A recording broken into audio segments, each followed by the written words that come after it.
This is Norway's new and controversial border fence with Russia.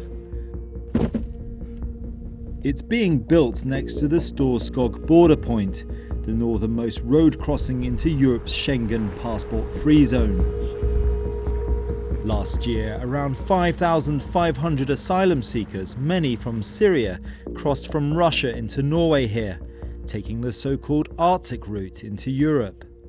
The flow of refugees has since come to a halt, but officials say the 200-metre-long fence will help to secure the checkpoint in the event of any future mass migration. So I'm on the Norwegian side of the fence here, and just over there, around 100 metres away, is the Russian border. I'm not allowed to film in that direction because of security restrictions, but here's the new fence. It's 4 metres tall and around 3 millimetres thick, and it costs around $500,000. In the nearby town of Kirkenes, the new fence has had a lukewarm reception.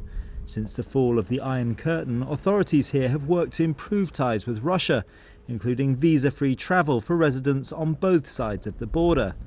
Leaders of the local municipality say the fence is a backward step. It's really embarrassing for us as the local so near Russia. We want to build bridges to Russia, not build fences. But what do Russians make of the fence? These market traders cross into Kirkenes every week to sell Russian goods to Norwegians and tourists. If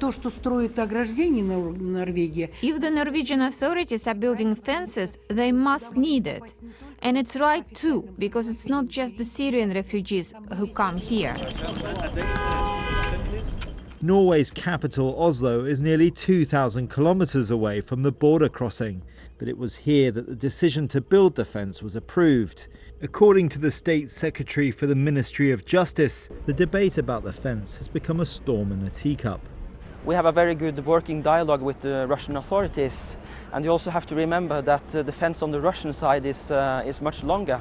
If I remember correctly, 200 kilometers, which means that this is nothing compared to what we already have. The fence is due for completion by the end of this month, but in the last week a setback for construction. Border officials say a section of the barrier has been erected 10 centimetres too close to Russia and will have to be dug up and built again. Howard Johnson, BBC News, on the Norway-Russia border.